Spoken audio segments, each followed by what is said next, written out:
Hey guys, Captain Foley And Commander Coggins. are back for another Trekyards podcast. And what are we going to be talking about today, Samuel? We are going beyond the final frontier into a story much closer to the final frontier by looking at the film Star Trek 3-ish, The Beyond. Beyond.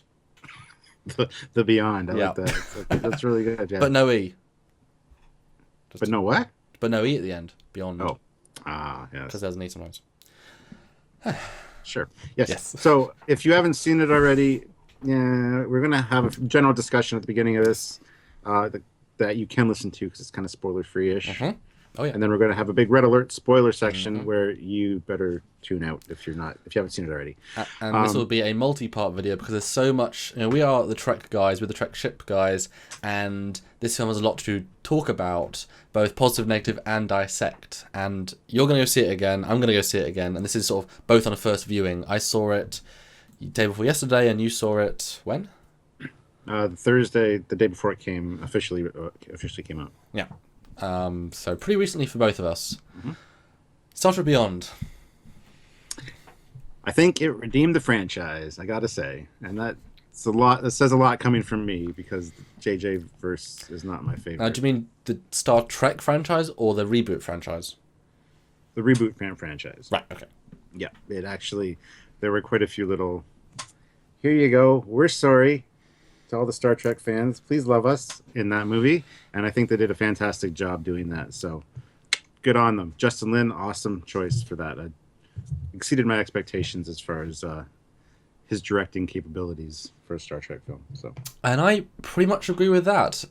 It's clearly the best of the three. I mean, without question. My overall feeling coming out of the film was if that had been the first '09 film, if that hadn't needed to reset, just story in the TOS verse, rebooted, it's a parallel timeline, these are how we approach the characters, this is it, this story, this sort of thing. Everyone, for the most part, most people would have been happy.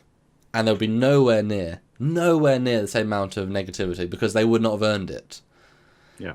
And I just wish, TNG took over a season to get good. The movies that took one to get good. TNG got worse and then better and then worse and then worse. So I mean, there's fluctuation, and so I give them the 3 to get better. But I wish this had been the first one. It took 2 lessons to make a good movie. Yeah, so following the Star Trek film legacy, so every odd numbered one is awful. Every good or even number one is good in the original set. Basically, 2, 4, 6, they're good. Yes. 1, 3's, they're kind of. So does this mean that 3 was good? So 6 will be good. So 6 will be good. This will be like every three movies will be good. Yes. Will they make it to a 6th movie? Do you think if the next 2 are? Well, if they get an Excelsior show, they will. Yes. See, I think the next one really needs to be lighthearted, no villain, kind of make it like Star Trek 4. Which is funny because people don't want them to recycle, so I guess you destroy the Enterprise in 3 and then. That's my biggest pet peeve, but I think it would be beautiful for this crew to see that. You know what I mean? See something. So rather than the whale probe, it's the alligator probe. Maybe Looking for the alligators. All the alligators start attacking humans on Earth, and they have to talk to the alligator. I don't know. But we know that actually Chris Hemsworth is signed on for number 4, which is George Kirk. So will it be a time travel story? Do they have that figured out already? The current theory is that they're possibly recycling the thrown out script with Borg and time travel. And it's like, no, don't do that. Ooh. Don't do that. Just do another good story, and then maybe 5 or 6 you can do a reset Borg time travel. Earn more, prove yourself again. Seriously, bring back Simon Pegg and Justin Lin. Do a 4th one. All for it. They were a great team. They were, yes. But let's go off the future and a bit more into the present. So we're still not in spoilers, but what was your overall? What was your vibe going into the film, and then so that was pre obviously seeing it, and then what was your vibe coming out of the film? Well, as we kind of discussed, my vibe going in was positive. I had heard a lot of good things for people that had already seen it, on the premieres and stuff. And from what we had seen trailer-wise, the new trailers, I was kind of ramped up to see it, but I didn't want to be too enthusiastic. So I went in, brain shut off, brain out of Trekyards mode. Is it fair to say that you had higher expectations because you had heard positive hype? Yes, so you were absolutely. expecting more. Yeah. Yes. But I tried to turn off my brain and just enjoy a film. And I was with my friends, so turning off my brain is rather easy because, They're we're not all me. sure they're not that next level of cerebral Yeah. friendship, I guess. Um, but no, and walking out of the film, I was so pumped up and so hyped. It was just, I wanted to do a review. I wanted to talk to people about it. I want to talk to you about it, but you hadn't seen it yet. Yeah. Sorry. Psh. I was So, away, okay? I know. Excuses, excuses. But yeah, so I was really excited and I wanted to see it again, and I will be going to see it again at some point. I need to Mhm. see it at least 2 or 3 more times in theaters because it is. Do not boycott this movie. Do not miss it on the big screen. This is a big screen adventure. If you don't watch it on the big screen, you will be missing out. I I can mean, definitely just say that. just just the details on the shots. There's a couple that spring out to mind. Just you want to see the crisp, gorgeous, huge detail. Just like ooh, absolutely. And some of the shots. I mean, we saw it as a family. My mum actually reacted negatively to some of the huge, shifting of the viewpoints because she doesn't like movement, and it was such a visceral experience. I loved it because it's very different, and so that you get the effect that it's meant to be for. I'm sure in IMAX it'd be even better. I mean, wow, those visceral things. Okay, so you walked out feeling pumped. What was your of the film like? So you felt pumped, but what did that mean about the film that you thought about it? Well, like I said, I felt it redeemed the franchise, and it was really a big 50th anniversary present, all wrapped up in a pretty little bow for fans of new and old Trek. Because it's not really a spoiler, but there are some nods that and some things for the older fans that maybe not have appreciated the other two JJ movies. Like I said, are kind of like a offering from the new filmmakers saying, "Here we go, we're sorry for those last two movies. Please accept this, and hopefully we can move on from here." And by doing that, it made the best out of the three. Yes, I agree. So Samuel, I need to know what were your thoughts going into this movie and exiting this movie. Same as you, heard good things. The fact that you had told me is a great movie. So obviously you're the opinion I trust the most out of anyone because I know all of your opinions on pretty much all of Trek, and so I know exactly what it would take to impress you. So therefore I'm like, oh, okay. So that was already I knew I was going to enjoy it, and I went in not expecting the Trek. I wasn't expecting the amount of Trek I got back, which meant that the fact that it impressed me so much in its Trek value was the biggest uplifting part of the film. I got a quality film, plus I got a good amount of Trek for it, which the other ones just didn't have or in any good quality. Not really, anyway. And so, I went in interested, and honestly, the first shot got me so happy that because the shot of the ship, I was like, oh, that's nice. Just like the Kelvin, but it was nicer done. Like in its own way, I was like, "Oh, they made that thing look good," and we'll go on to that. That's a part of. We'll go into that a bit later. But I started off. The first note was, and that was I started good, and I really enjoyed the intro. And then I came out of the cinema thinking, gonna message Stuart. I literally talked to you. I literally came out of the cinema, turned the Wi-Fi, I turned the mobile data on, sat down, messaged you, and then talked about parents in the car about it. Yeah, I thoroughly enjoyed it. I will see it again. Neither me or my father have seen either of the other films all the way through. We didn't see them again in cinema. Haven't seen them subsequently. I've edited them both. So I obviously know them really well, but I haven't seen them all the way through. This one I will see again easily. But we're at the 10-ish minute mark. What does that mean? Probably. Wah, wah, wah. Red alert! Spoiler time. Let's start talking discussion. Yeah. Big red warning lights. Was that a good non-spoiler discussion, do you think, Stuart? Are we good enough? Because I want to talk spoilers. I want to talk... Well, I think that was perfect. Okay. I think we need to move on and spoil things for people. All right, so the first thing I want to start talking about is, like you just mentioned, that first shot. Seeing the JJ prize or the Ryan Church Enterprise, whatever you want to call it, Yeah. in this movie rather impressed me. The shots they used were very cinematic and Yes. beautiful. Yes. And the whole time I'm thinking, they actually make the ship look pretty good. And again, for coming from me about the JJ prize, that's speaking volumes. Yeah. But another thing I couldn't help but think all through this movie was I would like to see a good Enterprise in that slot. I would love to see like the refit with those same shots and Ooh. that same lighting. That's what I was kind of picturing in my head. Huh. Yes. But like I said, the JJ Prize looked good, and I actually said that to my buddy Dave. I leaned over and said, "They're actually making this thing look good." So it's gonna get destroyed soon. What the hell? So yeah, that's the first thing I want to kind of talk about is the way that this movie feels. It feels very cinematic. Or you're the cinematic filmmaker guy. What did you feel about the way this was shot compared to the other two that made it different for me, just as a regular film viewer? Well, yeah, that's quite an in-depth question asking at the start, but I'm happy to. Yeah, I'll give you a sort of overall. I mean, JJ's a good director, but I think he doesn't make very good movies. It's a weird thing. Justin, especially with the CG shots, like he is getting this story, but he is approving all that. Like that CG stuff is very much the director is involved in that. I was thoroughly impressed with the direction because it both had the simplicity of talking scenes, which just felt really solid and really good and good angles, but the space shots, how they were framed, were really, really good. Really, really good. Not like exceptional, but really good. And to be exceptional is like Interstellar, where it's a very specific style, so everything's like wow. But it isn't. Star Trek isn't that normally, So that's absolutely fine. That I think that's at the start. In the first shot, I was like, oh, just like you.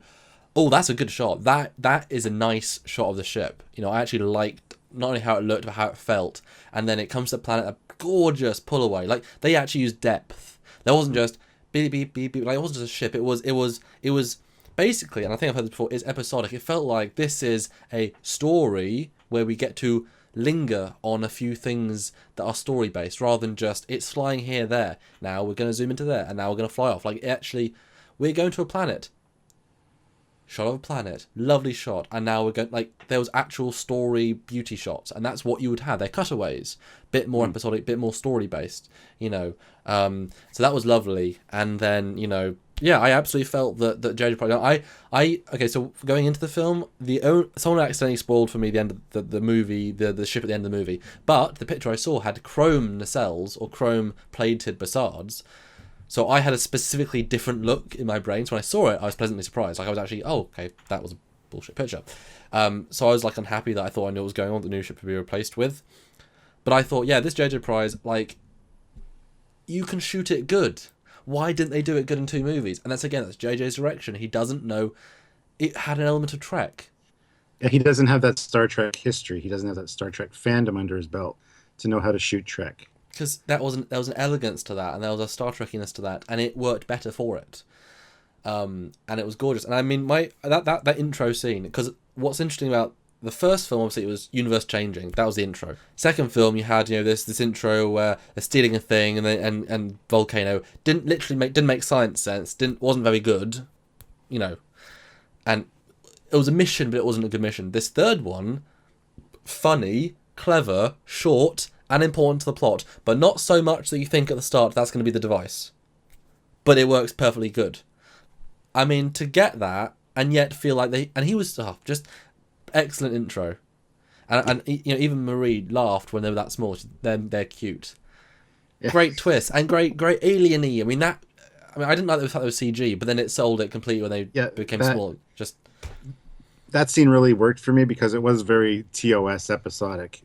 Kirk on the planet off, working for the Federation, setting up a peace deal, And that was what he would do. That is how he would approach that situation. He was Kirk. He was that good leader. Mm-hmm. And that was yes, straight away you knew he was doing his job, as opposed to everything else in every other film.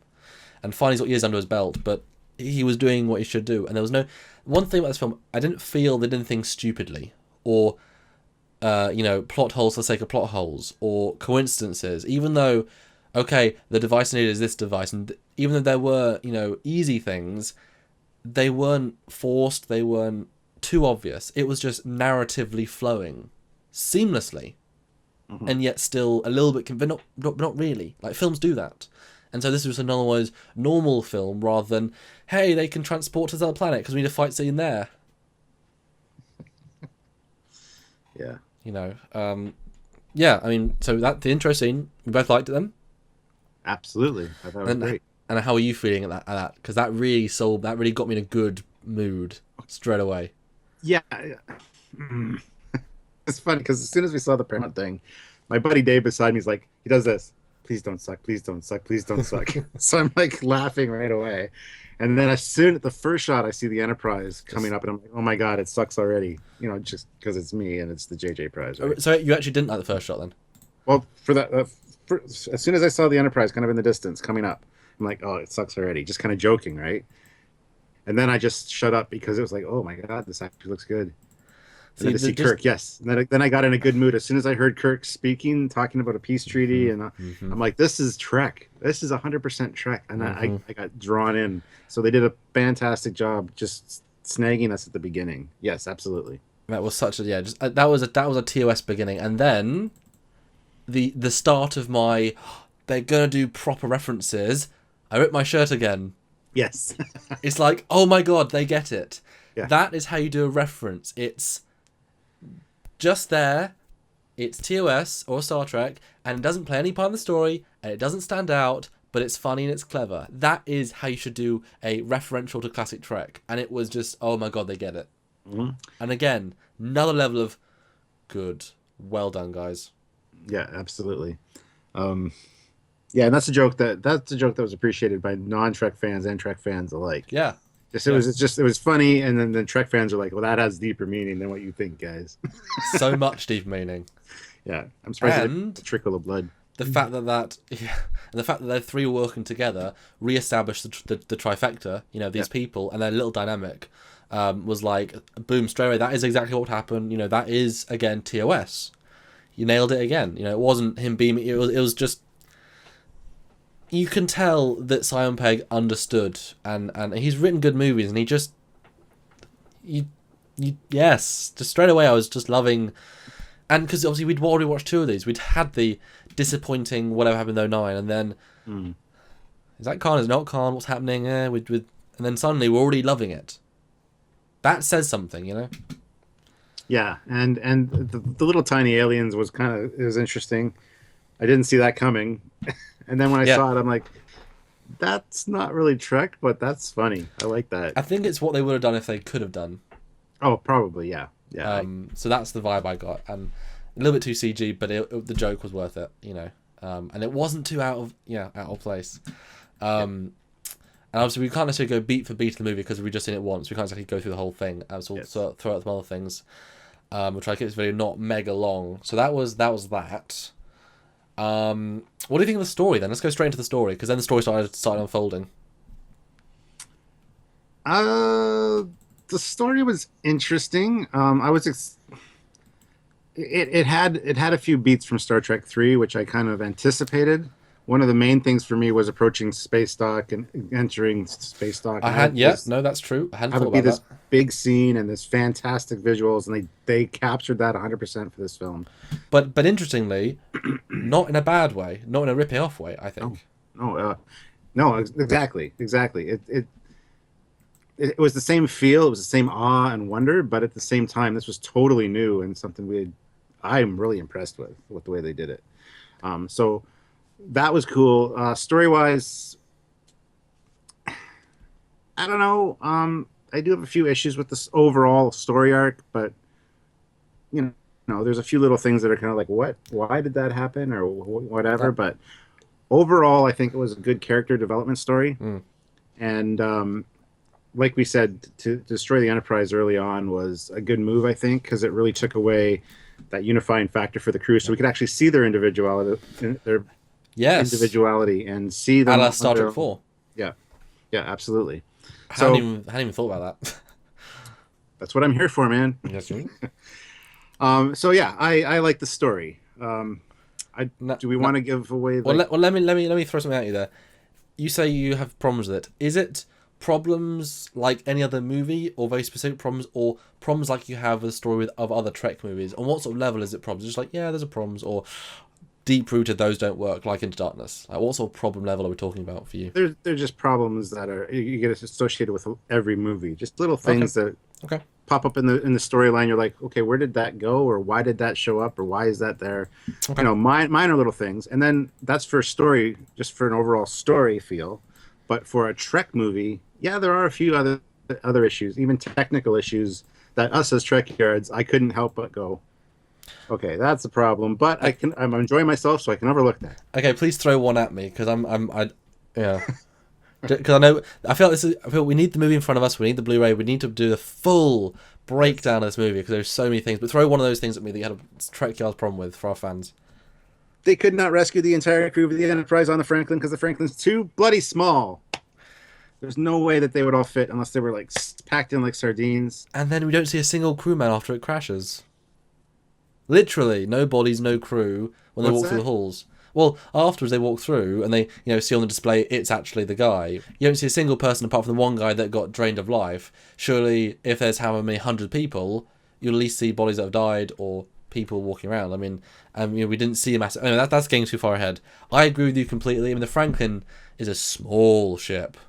It's very small. You can tell by looking at it, the window sizes, how small it is.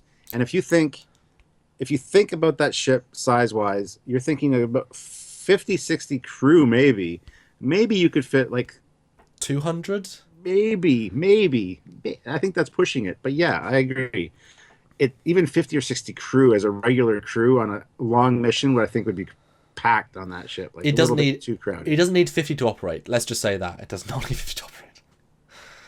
If you want, you said about Mako, so it's not that Elsa has other roles, sort of thing. But I think my argument to that, though, I didn't think of that when I saw it, which is good because I do see the things as well. I saw it as a lot of people died on the Enterprise. First of all, we don't know the crew numbers of the Enterprise. If it's the crew of the Connie, the same exact, even though it doesn't work size-wise. Although theoretically, if most secondary hull is engineering and shuttle bay, they're not crew manning that. So you can't house many people. Even if it's bigger, you haven't got the space to house them like secondary hull. So if there's only, say, how many is the Connie for the crew? Like 250, 300? The Connie is 430. Sorry, 430. So, I assumed at least half died. The destruction of that ship was ridiculous. Half die. I'm assuming Krall and his people kill more than you think, because why not? They're whatever. And then they say 20 at a time. You can't do... That distraction would not cover, 20 and 5 in, like, every 2 minutes. 20, like... 25-minute distraction, and they didn't see. My impression was only about 80 survivors, maybe, and they could all fit in, like, the cargo bay areas. That's how most people died, and he has only a few left. That's interesting. I never thought of that, but then that raises another question, which is just another. It's a movie cliche. Why, if that many people died, did all of our main main characters stay alive? Because none of them were imprisoned, apart from 2. Think about it. Every single person was on the Franklin except Uhura and Sulu. Interesting. Which I kind of liked. I was like, wow, they're actually working together as a team. I was like, awesome. Yeah. So I completely buy the Franklin. But you should have seen people. Like the fact that the bridge, people would be on the bridge, you'd have other people, you get some, because if you're saving the entire crew, you need to show some people. Seriously, or when it crashes, I thought you'd see a rush of people coming out. Yeah. Door opens. Well, no, we did see. No, when the guy went through the crowd, we did see some people. So Yes, we did. I just thought, because people were also mulling around the ship, I was like, they didn't all feel like escapees. But we did see a certain number of people escape. But they definitely didn't make it clear. We need to see at least like 10 bodies in the ship just to get a sense of, okay, some more died on impact. The rest have already left. And another technical issue that goes right hand in hand with that. Yeah. And this is a very technical issue. Hey, Trekyards. Most people would not pick up on. Though that ship's transporters was cargo only. And we know from our transporter episode that to transport human or living material, you need to have a quantum level transporter. So maybe to modify it, yeah. But for an older transporter to actually transport 20 people at a time and keep them all alive really does not work for me. Well, the irony is, only a heavy-duty design cargo transporter in TNG could transport 20. A transporter pad can only transport, 7? All the way until late. So I hadn't thought that was a big... Scotty is obviously very clever, So and we know that the NX-01, which is just barely able to do humans, Yeah. I'll buy it, but they're all gonna have stomach issues because they've all got Tarkarian plague or something. I think maybe we should have a bit more problems. To fix it like that, but he is that good, and a transporter is still a transporter, still a transporter. Like, either it could or couldn't do it, and that's just about right timeline wise that I can sort of buy with 100 years foreknowledge that you can modify it, but like just that amount. Like, it's not a day to day. Like, they maybe did some amazing rerouting, so it could only do that amount of people, and then it would just fry because buffers got messed up. But 20 is a lot, though. I do agree 20 is quite a hefty number. Even watching like TOS, if they were saying they were beaming up 20 people at a time, that makes sense because there's like four main transporter rooms with 6 pads on each, and plus the cargo transporter should they choose to do that. But for that small little ship with the small little transporter, and I don't know, it just beaming up 20 at a time. I was like, wow, that's a convenient plot. But that's the thing though. It is, but also I felt that it was what would happen. You've actually got a spaceship. You can actually use it. Use it. Like, there wasn't some stupid, we're going to run in, zoom the ship over, drop a ladder, everyone's going to run up, there can be laser flights. No, just beam them out. Like, just do what you would do. That's the thing, that the plot flowed along at a lovely pace, because I think there was 1 or 2 points, but I never really felt like they were doing something ridiculous. Like, Simon Pegg thought this thing through, and that is amazing. Although I will say, I'll say 2 things I just thought of off the top of my head. Where did the alien lady, where did she get many holographic projectors that can perfectly cloak a ship when she's a prisoner on an alien world? Which, I mean, it's a world full of alien tech, but, and then how can she fix a ship to almost flying, and then Scotty, within a few hours, can make it warp capable? Well, was it warp capable? I mean, they went through a nebula. I mean, there's no reason to think they'd fix the warp drive. Was the space station literally next to a nebula? See, there we go with the JJ distance thing. I never even considered that, but you're right. Now you're picking. Because they weren't. Well, the thing is, they weren't at the nebula at the start. Like, they'd come from a different planet. They come to the starbase. I'm all fine for there to be a nebula there. Then they found a ship come out of the nebula. So maybe that'd been the very first ship out of the nebula ever. And then they went in to find it. Like, that why would you build this starbase that close to a nebula when you don't know what's... Yeah, you would have explored the planet that's right next door. And then they said later on, now we know the safe path. We can visit planets and galaxies inside. It's like, how big is this thing? And why would you build the most advanced space station? Why don't you build it next to Mars? It's space. You got a nebula. Fly up and over it. Or around it. You don't have to find a path through it necessarily, unless it's like galaxy size nebula. I mean, a nebula implies it's sort of containing.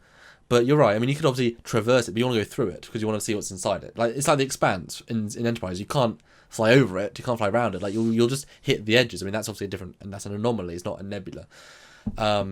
So I think a bit weird to build that next to it. And I mean, they didn't go to warp. I mean, they literally saw him fly out and then to the space station. I just wish you'd seen a shot at the start, flies into the starbase, and you see a nebula in the background. That would have been perfect. Like, okay, it's there. Great. But then then it was right next door, like literally. To be fair though, looks like an amazing space station. I'm sure it has impulse thrusters, maybe even warp. Like, this is a very advanced universe. I wouldn't put it past that big place to have warp. Maybe very slow warp, but I'm not going to put it past that station. It looked pretty interesting. Yeah, absolutely. That's a station of a whole different conversation. Yeah, we'll do a different conversation. Oh, I haven't told about story. Yeah, back to story. Oh, I love tangents. There's so much to talk about this movie. I'm trying to not talk about it all either. The story, I like the story. I thought most Star Trek films are very simple in their story. Honestly, they really are. And with a film, any film, there's a natural beginning and end. You know they're going to win. They know they're going to be resolved. So there's only everything that happens in the middle is the interesting thing. And Star Trek 1. Jump in. One thing that I think there was foreshadowing and there was hints through the movie, and I've only seen it once, and I picked up on these things because I figured out the twist before. I even said it to Dave, because they were on the bridge and they were talking about Krall and his crew, and on the monitor behind them, you could see the group picture of all the people, and I'm like, Dave, I think that Krall and his men are the crew of the Franklin. And then he started talking about where I was born, and it was different than the Federation. I'm like, oh shit, maybe I'm wrong. And then nope, bang on. So it was some foreshadowing there, seeing the crew faces like ghost images on the monitor behind them with that scrambled footage while they're talking. I'm like, That's such an obvious But it's hint. good because it makes you think you're clever for figuring it out. But it's put it there for you to figure it out, Yeah, and then which they is the throw right you a way of twist. doing it. That's the right way Then of they throw you a foreshadowing. twist that goes, okay, I'm doubting what I said now. Now I sound like an idiot for saying that. Yeah.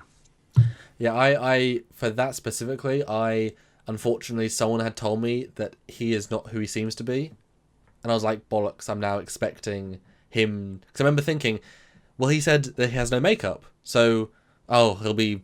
I thought because I heard some, I heard his suit making noise, so I thought, oh, he's a robot faking to be this alien to rule them. So I thought, okay, he's Idris Elba in the makeup. So he was technically right. He didn't wear makeup for a little bit of it. Technically, but he was, it's like the character was not the whatever. So I was a bit, I was expecting there to be something else, which is annoying, but I mean, hey, it added another layer, which is good. It wasn't just a 2-dimensional. It wasn't overly 3-dimensional, but there was actually something there. Like I was trying to say a few minutes ago, like Star Trek, the motion picture, thing coming close, destroyed, fly to, say hi, it gets just finished. That's the movie. That's the plot. 2, thingy escapes, kills people, they fight, blow up, end. Like these things don't have the most story, but it's the things that happen inside them. It's the character, and some of the haters out there are like, there's no story, it's so simple. But movies like a rom-com, they meet, they have fun, they break up, they get together. This is, you can still see a good story because it's the internal structure, it's the good dialogue, good camera work, good scenes, good fight scenes, good romance scenes. These are the things that make a movie and a story good because you get the you get the extra beats. Yeah, and as we spoke about in our podcast, our pre-Beyond viewing, which I want to rewatch that and see what I was right about. Yeah, exactly. But like we talked about, or like I mentioned anyway, Star Trek movies are not known for having twists, and I speculated that there might be a twist in this one. I thought it was going to be Jayla working for the bad guys, but it wasn't. Yeah, which I was happy about. But there was that twist where it's like, but what's nice? That's not Star Trek, but I liked it. What's nice? Well, I mean, you've got Shinzon being the clone. That's probably as close as you're going to get. Yeah, but that was introduced right away. Well, it was introduced in the first act, but there was a full first act before you knew. Like, that was still like, who is it? Ooh. And in Insurrection, it's Starfleet's the baddie. That's a twist. Yeah, all admirals are assholes in Star Trek. That's if you know it. I would say that's still a twist. And I guess in First Contact, the Borg Queen's alive. Twist. There's actually Borg Queen. That would be a twist. In Generations, Kirk. There's now Kirk. Twist. If you don't know that's coming, it's like, oh wow, real reversal. Star Trek 6. It's actually Chang, who we've already met. It was the Klingons doing the whole thing. Twist. I think there is a level of twist. This is more like in-depth character. Like, Khan was silly because he didn't like Khan. It shouldn't have been him. There's no reason to, and it was badly set up.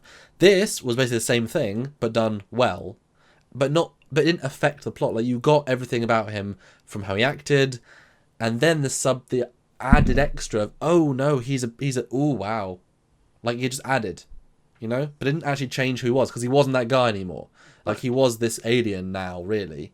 Well, as we're talking about this alien now and how he's an alien now, I have a few more questions that came up for me. Where did they get the alien tech? How many crew of the Franklin were his henchmen? Because he had like hundreds of people, and there's no way that many people would fit on the Franklin. No, we didn't. But last point or whatever. Yeah. So where did I already said where did all the alien tech come from? But how did he not know where the Franklin was as well? Yeah, that was done. That was, I can't defend that. That one I can't defend. Unless she moved it, unless she towed it somewhere somehow. I don't know. With her spear thing, no. Well, like you said, she had the holographic cloaking generator thingies. So where did those come from too? Okay, 3 easy answers. Okay, let's apart from the Franklin, but 2 easy answers. The tech, he specifically said, it's a dead race. The planet is filled with tech. Specifically said. Okay, I missed that. Like I said, I've only seen it once, so. Yeah, I'm pretty good at catching things. The second thing he said is, and I found their drone army. Gotcha. Every dude with a mask is a drone. That's why they're CG. That's why they're the villain. That's why you never see who they are. They are drone soldiers. That's also why their ships are drones. Because think about it. The Franklin literally blew up 2,000 drones. They just murdered 2,000 people, and he doesn't blink an eye. No, because they're drones. They're just machines. They're advanced tech, which is, again, gives you a sense of advanced tech, which means you only see about 3 people, which is, he said 3 survived. You see the guy that fights the lady at the end, and you see one other guy, I believe, because they'll come out of the ship, and everyone else is a drone, which explains the 3. Now, you're right, where do they get the, whatever, but I'm assuming that he said he found the alien tech. They found the alien tech, they used the drone army, they brought a ship there. He said before he became an alien that it can suck life. So I'm assuming he sucked life from one of his crew, then only 3 remained. Like, he went a bit mad. His favourite 2 guys he kept, brought a ship down, then he became the alien, and they kept obviously changing alien form as the years went on. But I'm assuming the last 3, the 3 you saw, and everyone else is a drone, which explains why the swarm, a whole lot of things with that. Oh, they literally murdered a lot of people at that end scene. Yeah. Wave of murder. Yes. So I apologize then. Obviously, I missed a few things. Hey. Like I said, I've only seen it once. I need to go back and rewatch it. But No. I have another question for your amazing detail-oriented mind that might have picked up that I didn't. Yeah. What the hell did he want with the little artifact? What was he going to do with it? And where did it go? Which artifact? You mean the murder artifact? The little thing, yeah. Well, that's a death beam ray murder. It's a bioweapon. It was a key that they. What I got from the plot was that this alien race knew they were dying, and they knew they had tech, and part of their tech was a massive super weapon. That obviously, we have weapons. I mean, people have massive super weapons, whatever. We have nukes, whatever. And they jettisoned pieces into space, and he'd already found one. He spent years looking for one. This was the other one, and they happened to, I'm assuming, get a signal from it. Oh no, because that's what it was. They were linked to Yorktown, and when the Enterprise linked this weapon into the database, he saw the computer go. And then he sent the lady, who then brought them back, and then he put it into the machine. It actually brought out the full device, which is the bioweapon, the ooze, and then he put it in the test chamber, which is actually a test chamber, and it released it, and it biodegraded. Basically, the Shin's on bioweapon, but more electrified, and then it's a sort of limiting. It's not very powerful in terms of it can't do lots, but then he needed to put into a circulation vent so it would then spread this death particle bioweapon. So he had it, until the end, and then he died with it. It was pretty, it was pretty. It just seemed really convenient that it was at the very beginning of the movie as this peace offering, and then it just linked all together right to the end there, and I just didn't know, where the Enterprise find it, and I don't know. That was also said at the start. They said the race that wanted peace with these guys gave the Enterprise this artifact as a weapon they found. It's there to destroy us. Yeah, and they said, "Oh, you stole it? So you stole it, and it's here to kill us." And then it was just because the Enterprise happened to log it. It was literally just, it could have been any ship, but obviously it happens to be our ship because we're the one we're following. It was just one of those. Could have been anyone, and obviously then, I guess the only thing I would say to that then is they could have sent any ship to help the lady investigate her people. They happen to luckily send the ship with the device on. That was a risk, because she can say, no, send the Enterprise. It's a lucky name of my planet. And oh, actually, I just remembered. So one thing I thought was a nice tease. I think we should probably cut this off soon, because we're getting quite long, and there's so much to talk about, and you need to see it again because you missed a couple of things. Yes. But yeah, it's good. How there's very little bit of dialogue, but when before they go off, Kirk says, I've got the most advanced sensors, all that stuff, and the crew, and she's like, we have a more advanced ship here being built. See, I thought that was the Enterprise, but the fact that we saw the Enterprise being built after the fact makes me think it's the Excelsior. Exactly. I thought the same thing. And I've been arguing with people online about that since. They're like, trust me, it was the Enterprise. I'm like, no, it wasn't, because we saw it being started construction after the fact. There was a little bit of the ship at the start, the little bit of secondary hull. Yeah. I guess you could say, but then you can't say, we have a more advanced ship here, we can send it. You can't send a secondary hull. No, I think I've been saying it's the Excelsior, and I hate the Excelsior, so yeah. But I've been saying it's the Excelsior. We're going to see it in the next movie. It's a very small link, but once you've said that, then now you can bring in this even bigger ship. Well, the A isn't hugely different, just like the A wasn't. So I'm all for they just put the pieces they had together of a whatever class it is, And that's And that's the perfect segue into the end of this podcast. Let's just talk briefly about the Okay. new ship. Okay. People want to know. You know they want to know. I know they fixed it. They listened to Trekyards, is what they did, because We know they watched the Franklin. Hey, they might have watched the. they fixed Yeah. the issues with it. New, better pylons, smaller warp nacelles, and they're positioned perfectly, and they look good. I Now was it in love with is. that ship. That's why I was in such a good mood leaving the theater. You should have seen the look on my face. Like I looked, my wife Sylvia was with me too, and I looked over at her and I saw that they fixed it, and they fixed it. To my I, friends, I also turned to my other half Marie and I said, "They've got a new Enterprise. I've got to pay attention to this. This is going to be a big moment for me." And she was like, "What?" I'm like, "It's important, okay?" I was getting discouraged because when they were pulling the ship together in the construction phase at the end with that montage, it's like it looks exactly like the other ship. And then the engines go on, and I'm like, thank you, That Trek gods. no Trekyards good. That construction sequence was incredible. That I was mean, awesome. that time lapse you've never seen that before, and that worked so absolutely incredibly. And they could have, and if I think this would have brought them a lot of heat, but they could have ended it with the ship half under construction and then went to credits, so we didn't see the completed ship, and then to see it in the next movie, right? I think that Yeah. would have brought them a lot of heat. Oh, this was the right way to do it. I mean, that was a gorgeous shot, and it was a lovely zoom away. Yeah, I mean, and also what's great is that once you have the high def version or in the cinema, on Deconstruct it, you can tell the scale better. Because I want to know, is it a smaller ship now? Because again, the things to fix were the nacelles, also the pilot. Well, the nacelles, the pylons, how they're structured, the secondary hull a little bit, the saucer a little bit, the window, and then the size. yeah. Like I said, the impulse I was fine with, the shape I was fine with, the details I was fine with, roughly. New Like I said, hull color, yeah. yeah, refit hull color. I was like, ooh, Yeah. it's a creamy refit color. Like little things, the pylons are good, and it's interesting how they did it because I've I really like freeze frame that in my brain. I was like looking at it and trying to dissect every little detail, and it's so interesting how I think they've kind of like done the reverse of what they did last time. Last time it was huge pylons. Well, they basically shrunk everything. The pylons are much, much smaller, and they've definitely shrunk the secondary hull. They haven't changed the saucer very much, so it now feels small. They have. It's not on the edges. It's not as rounded as the JJ Prize was. It's Oh very no, much. It's it's very the much like the refit. refit. Yeah, it. Oh, and if you look, I remember thinking that because you told me specifically when we did the refit has those three lines, like the lines on the refit edge. I never noticed, The and I sensor remember, bands. Yeah. yeah, I remember thinking, oh, it's got them. Another little detail.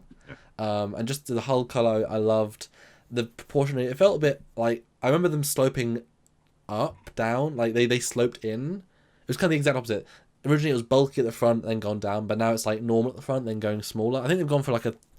I think what they've done, I hope what they've done is they've thought technology gets smaller. Let's make a smaller, thinner, crisper ship, and then it'll be more advanced. And then I guess the Excelsior then And pushes then against that even more. and then Kirk has less crew to kill because it's a smaller ship. I think that's their thinking.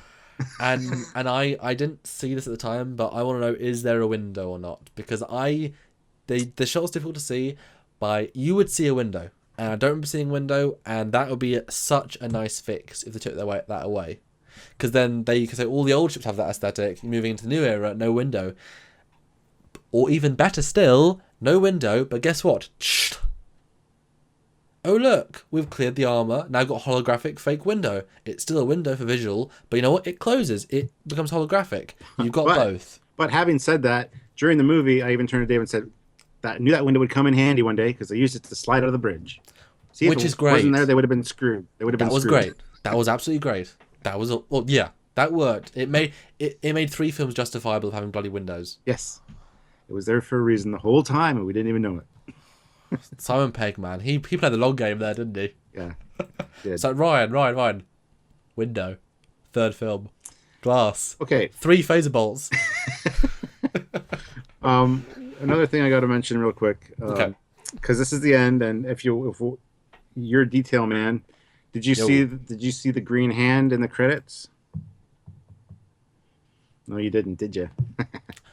Which I mean the bit with all of the planets. Yeah, there's a Oh, the green hand of Apollo, because they mention it earlier in the movie. They did, yeah, they did. They were Were yeah. destroyed by a green hand or whatever, and then yeah, it was actually in the credits. I didn't see it, My buddy Keith and Dave saw it. I got to watch for it next time, but there was a green hand in the credits. I know. I mean, I was half watching the credits because Yeah, I was too busy. Look at. I'm excited. I'm excited. yeah. So, I mean, I mean, I like that they keep consistent credits. Like they're nice credits, but they're just like, they're just planets flying. yeah. I will reveal. I'll tease. I won't say why. I genuinely shed a tear and got teary at one moment in that film, and it was a double moment. I won't say what, but I was so, wow, they did that to me. I didn't shed the tear. Well, I teared up a little bit. I kind of welled up a little bit. Yeah, I held it back. Yeah, so did I. I was almost tearing, but I was like that. Yeah, and I'm getting emotional now thinking about it. But I won't say that. We'll save that for the next one. But so many great moments in this film. I was thoroughly impressed. Yes. I knew it would be better. Like I said before, a writer's staff that knows how to balance. That's what I want to say at the start, but I don't want to say it too early. They balanced everything almost spot on here. Mm-hmm. That's how you reference, be faithful, stick to almost to canon, but also build your own canon, build something original. With the space station and the old Franklin. Again, if the Franklin didn't have the window, it could fit perfect. One issue with that ship. That's how you build an accurate reboot, fun. There you go. Oh, he's doing it. He's doing the Samuel. He's doing the Commander Cockings. Oh, yeah.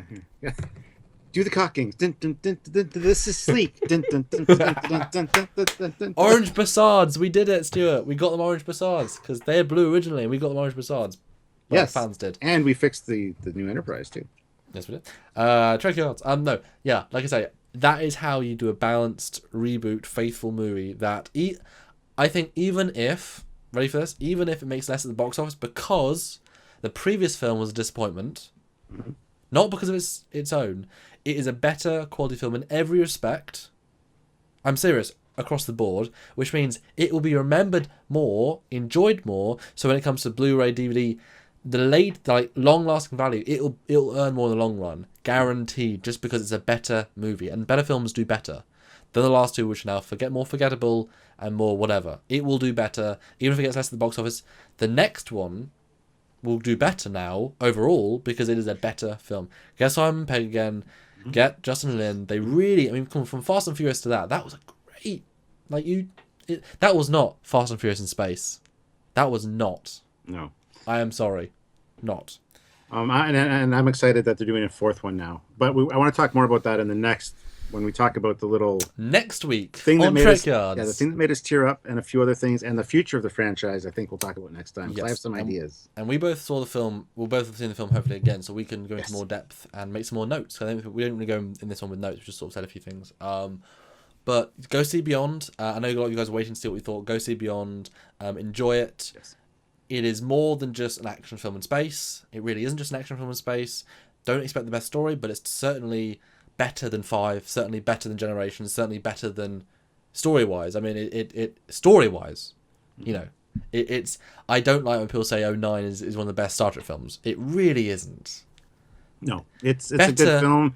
It's a good film. It's better than the two other reboots, but it's not one of the best Star Trek films.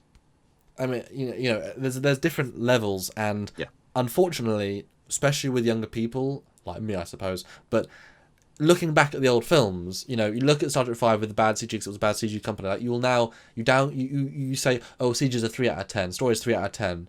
If you've got amazing CG and good cinematography and good directing, like all these things equal a better movie because they have the budget, they have the ability to make a better movie. Just because of today, it will be a better movie than other Trek movies because it can be, as a package, but doesn't mean it's the best Trek movie. And I would certainly say I want prime canon. I want, That said, this, I've heard interesting people say interesting things about this movie. I think we'll give final reviews next time. But unlike the other two, which are low down on my list, this is higher up on my list, and I'm happy to say so. And we should probably do a new JJ ranking when we get to the next one, or do another top 10 on our favorite JJ things. Oh yeah, top 10 Beyond moments, and then another one, top 10 pieces of tech in the new Beyond. I don't know. We'll do something. Sure. Top 10 JJ moments, and it's just 10 from Beyond. Pretty much. No, Kelvin will still get there. I think. Okay, so I think that is probably it for this Trekyards podcast. A lot of fun. We've been trying to talk to this about for a while, but I saw it very recently. Go see it, like I just said. We will talk again probably very soon about this, and you will see next week another podcast on this. Do you think, Stuart? Yes, I think that is fair to say. We can do that. Cool. And as always, guys, enjoy our 7-day-a-week content at the moment. We're having a lot of fun seeing what you guys think about it. So many great things. Please continue to watch, subscribe, enjoy everything. If you can, go to Patreon. Come on, guys, 7 videos a week. What other YouTuber does that much good track? I mean, come on, guys. Come on. And it's worth saying, Stuart, raise the thing. We're both using... That looked really dirty, but... Yes, it did. Once you go black... So you might have noticed the Discovery episode was our first double new microphone podcast episode. This is also a double microphone new thing. So you are now enjoying the remastered audio version of the Trekyards experience. Yes, Stuart, put the black thing down with the big glowing red thing. Stuart, you summarize and then we'll close out. I mirror everything you say. Don't make sure you go see this movie on the big screen. You will not regret it. It's a big screen, spectacular event. As far as I'm concerned, whether you love JJ or not, you will absolutely at least smile a few times during this movie. I think every sort of Trek fan should enjoy this film. Yes, for different kind of reasons. Absolutely. I think it should be in every Trek fan's top 10. Oh, absolutely. I think yes. it would be. I think you would be so biased that you don't see. What is it? The mist through the trees. What is it? The thing through the trees. The forest for the trees. Thank you. You know, if you were to put it underneath, you know, I think that would be silly. Because it beats the other two in every respect. Yeah, and like I said, you would be very remiss to not see it in theater. You need to see it on the big screen. And in 3D, it's pretty fantastic. IMAX would be even better. Yeah, I didn't see it in 3D just because I just wanted to watch it as a film. But I would want to say I'd be interested in seeing IMAX 3D because some of those shots were really nice. Yeah, absolutely. Some of those were really good. Okay, that is it for this week's Trekkers podcast. Tune in for every other content we do and enjoy every other week and every other ship. And go back and watch our Discovery episode about the new 2017 show. It's getting great reviews, a lot of comments, a lot of people discussing the ship. We have an hour and 15 minutes of Discovery. And we discover about the Discovery. We go beyond, if you will, to discover the Discovery. Wow, I just had to tie it all together. Sorry. Anyway, guys, it's Captain Foley. And Commander Coggins. Saying see you next time. Bye, everybody.